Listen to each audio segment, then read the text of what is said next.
Estimado Arturo Ángel y con la lectura también de nuestro portal. Arturo, te saludo con gusto. ¿Cómo estás? Buenos días.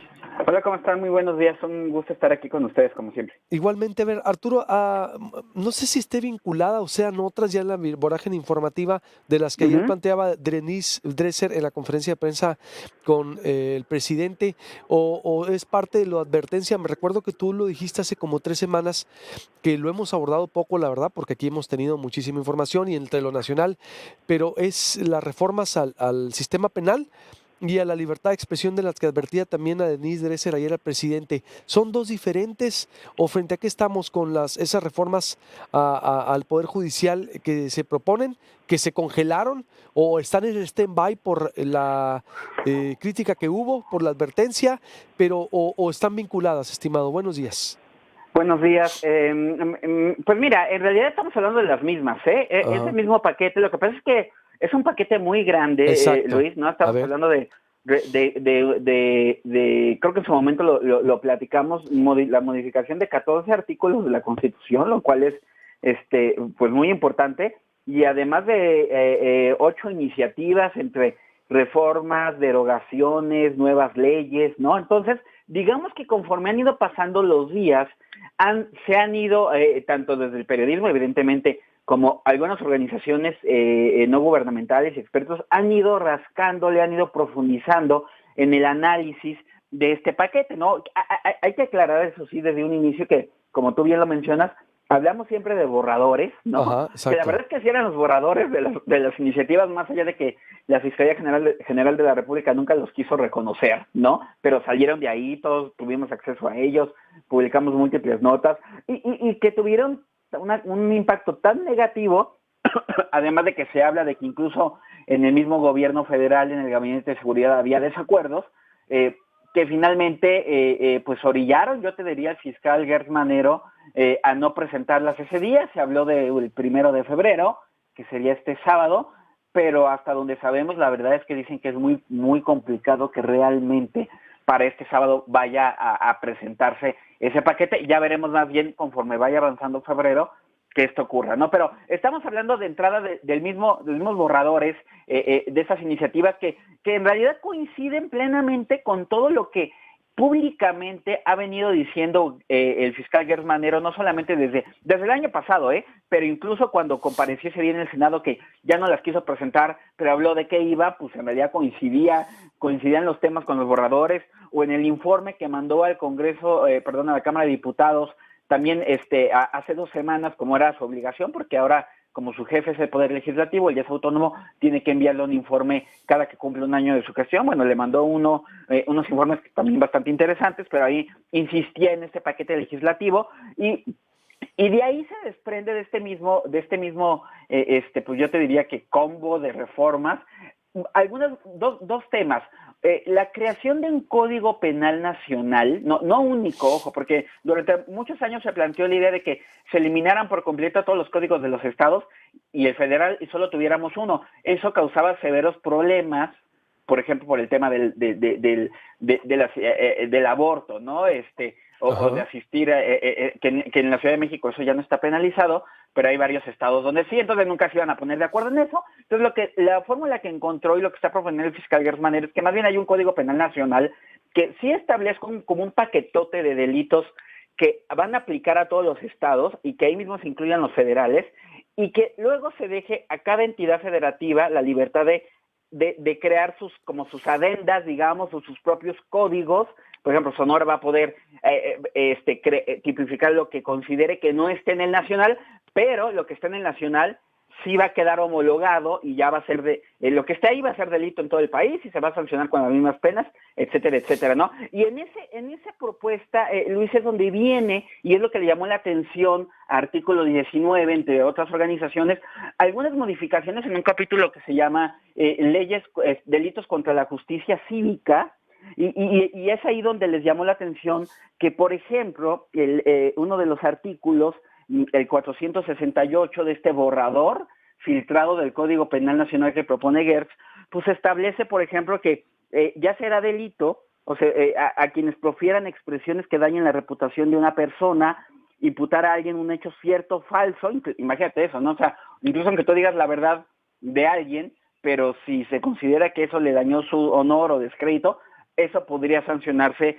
penalmente. Evidentemente esta es una enorme regresión porque, como el mismo artículo 19 lo dice, pues se trata casi que con otras palabras y parafraseado, pues eso que antes era delito, que era la difamación, que la verdad desapareció en prácticamente todos los estados. Yo te diría que actualmente solamente en Campeche, Colima, Michoacán, Nayarit, Nuevo León, Sonora, por cierto, y Yucatán, sigue siendo delito ese tipo de formas a nivel local, pero en la mayoría de los estados ya más bien se convirtieron en temas, pues, en todo caso, de una demanda civil, pero no de un tema penal. Entonces, si se confirmara esta propuesta de Gertz, este es solo un ejemplo de algunos otros que destaca el artículo 19, pues estaríamos como en una regresión que atenta contra la libertad de expresión, y es de ahí donde se desprende este análisis que hace el artículo 19 y que luego refiere Denise Dresser. Pero estamos hablando de este paquete de reformas, Luis, que tiene un montón de cuestionamientos. O sea, ese de la libertad de expresión es el que ahora tuvimos, cobró fuerza con lo de Sergio Aguayo, pero la verdad es que incluye un montón de propuestas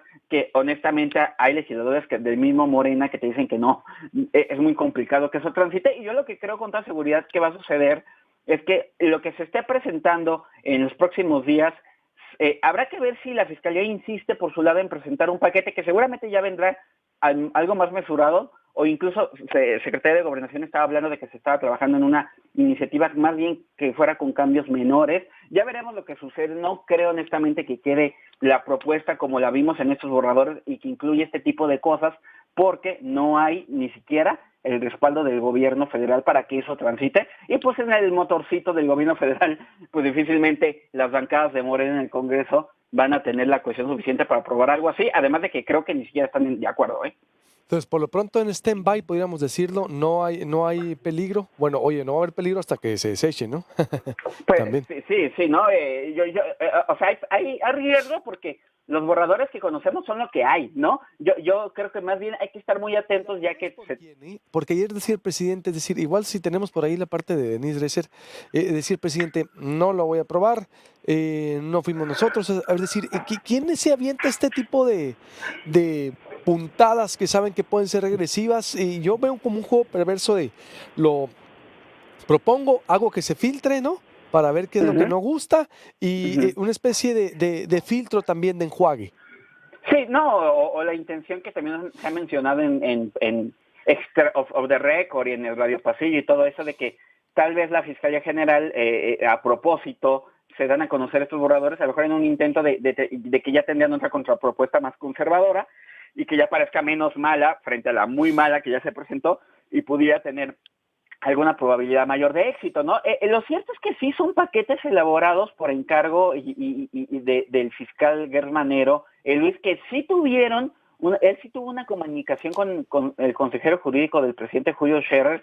No sé hasta qué punto Scherer conocía todo el contenido, si realmente se puso a analizar qué era lo que él mismo estaba presentando junto con Gertz Manero, ¿no? Pero el trabajo sí viene de gente de dentro de la Fiscalía, y además a ver, para nadie es un secreto que al fiscal Gertz nunca le ha gustado el sistema penal acusatorio. De hecho, en su mismo informe que mandó a Cámara de Diputados el 15, que ese sí es un documento oficial, él dice ahí que es un sistema corrupto, inoperante, complicado, ¿no? Y de ahí viene, y él en su papel de fiscal autónomo, que sí lo tiene, Luis, él dice que tiene la facultad de presentarle al Congreso, que es su jefe, pues lo que él considere que se necesita para él poder hacer mejor su trabajo y para que las fiscalías en general en el país hagan mejor su trabajo, ¿no? De ahí, pero necesariamente, insisto, sí se requiere pues un frente común para que esto tenga éxito, si no, pues no, el fiscal solo, pues no, el jefe de la banca de Morena no es el fiscal, es el presidente, evidentemente. No digo, dicho políticamente, en realidad son autónomos, pero bueno, ya sabemos cómo funciona eso, ¿no? Totalmente. ¿Qué sería lo más regresivo por último si se llegase a aprobar? Pues mira, yo creo que visto desde el punto de vista general, yo te diría sí, la prácticamente destrucción del 60-70% del sistema penal acusatorio, Luis, que es algo que ha costado mucho trabajo, mucho dinero, muchos retrasos, y que es un sistema que apenas lleva 4 o 5 años, y si eso se aprobara, pues lo que estaríamos viendo es que desaparecen los jueces de control, que se vuelve a validar el hecho de que una prueba ilícita, imagínate eso, pudiera ser usada en un juicio, aunque viniera de tortura o aunque viniera de de un espionaje ilegal, porque se dice, pero podría haber atenuantes, ¿no? Entonces, actualmente el sistema penal dice, una prueba ilícita se elimina en automático, eso no puede ser. Bueno, pues la reforma planteada por Gertz, o bueno, lo que está en los borradores, dice que más bien habría que considerar qué tanto sí se toma en cuenta. Eso es totalmente regresivo y, por supuesto, Luis, el tema del arraigo, ¿no? Que no funcionó para nada, que se prestó a todo tipo de abusos y de violaciones a derechos humanos y que ahora no solamente se quiere proponer para crimen organizado como antes, sino para todos los delitos, imagínate, ¿no? O sea, pueden arraigarte hasta por un robo, pues eso es lo que se señala que es una locura, entre varias otras cosas más, ¿no? Perfecto. Pues estaremos al pendiente y esperemos que así siga y te consultamos. Te mando un abrazo, mi estimadísimo. No, un saludo, que tengan buen día. Igualmente, buenos días en proyectopuente.com.mx. A ver, esto le dijo Denise Dresser antes al presidente, que le dijo, a ver, presidente, ¿va usted a respetar la libertad de expresión, tomando en cuenta el caso también de Sergio Aguayo? Que una buena noticia, nos enteramos por acá, Sergio Aguayo comunicó en Twitter que gracias a la presión y la solidaridad también de todos, estoy feliz, dice, gracias por tanta solidaridad y cariño. La Suprema Corte me salva del Poder Judicial capitalino que tanto me ha perseguido. Confío en ellos, dice por acá.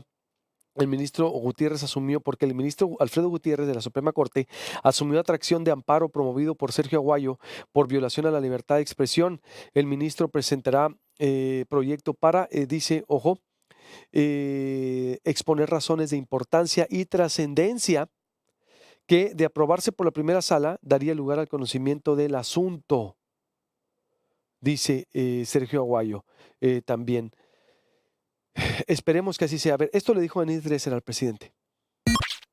Lamento mucho, Denise, que me confundas con los gobernantes anteriores. No lo confundo, simplemente estoy exhibiendo el hecho de que su gobierno trabaja con insumos para una reforma judicial que se parecen a mucho de lo que se hacía en el pasado, señor presidente. Bueno, para empezar, lo que dices no es cierto.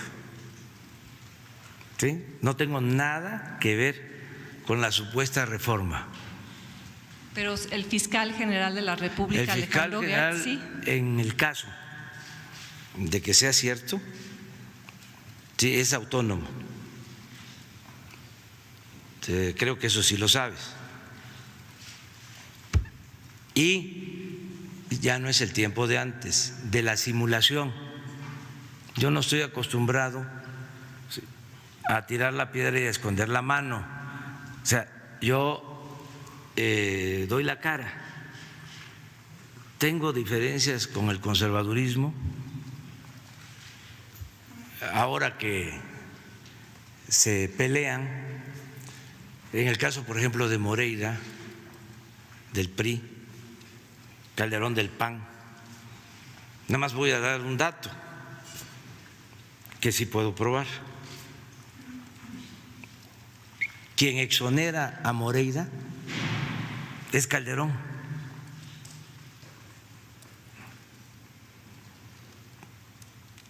Sí, Calderón. Lo hace la Procuraduría, ¿sí? Entonces, este gobierno tampoco ha insistido en ir tras él, en perseguirlo, en denunciarlo. Porque depende, yo creo que tienes que tomar en cuenta que ya lo que era la Procuraduría, ahora Fiscalía, es una institución autónoma. Lo sé perfectamente, señor presidente, pertenezco al colectivo Fiscalía que Sirva, que propugnaba por la autonomía de la Fiscalía y que no se dio en los términos planteados. Y esperemos que esa autonomía no sea una simulación. Pero reitero la pregunta, ¿usted se compromete a no apoyar leyes que criminalicen a los periodistas? Sí, por convicción. Si Alejandro Gertz Manero el 1 de febrero presenta un código penal único que contenga este tipo de medidas, ¿usted desde esta tribuna las va a condenar? Claro que sí, pero además la facultad de presentar iniciativas de reforma corresponde al presidente. Bien, eso el presidente dice, se compromete y esperemos que así sea. y que baje la señal a algunos miembros, por supuesto, de su gabinete que intenten coartar al mismo fiscal Herzi. Es autonomía, es en lo legal ciertamente, pero hay una relación política vinculante, hay que decirlo, y yo creo que es bueno que el presidente también, hay que valorar una. Podamos criticar la mañanera, yo la he criticado, por supuesto, por la forma, por la hora, porque se me hace muy, para mí, qué bueno que haya esa conferencia y que sea diario, pero que durara una hora, he dicho. 2 horas se me hace muchísimo, pero 1000 veces tener una mañanera, 1000 veces tener un presidente que puedes tú ir a meterte a Nacional, a mí me tocó hacerle cualquier pregunta. Los demás eran, la verdad, inalcanzables.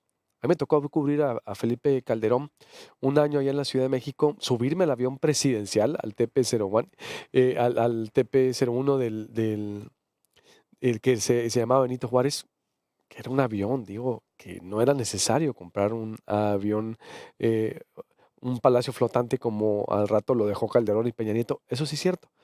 Y Calderón daba entrevistas cuando quería, como quería, era puro boletinazo, la cobertura presidencial era lo que decía el señor presidente nomás, con boletín, sin cuestionamiento. Entonces, aquí se cambiaron las formas, pero sí es importante que haya también la presión así con medios, y porque el poder es el poder y el periodismo es el periodismo, así que yo creo que es sano lo que se está dando. En proyectopuente.com.mx, 2 árboles por estudiante de educación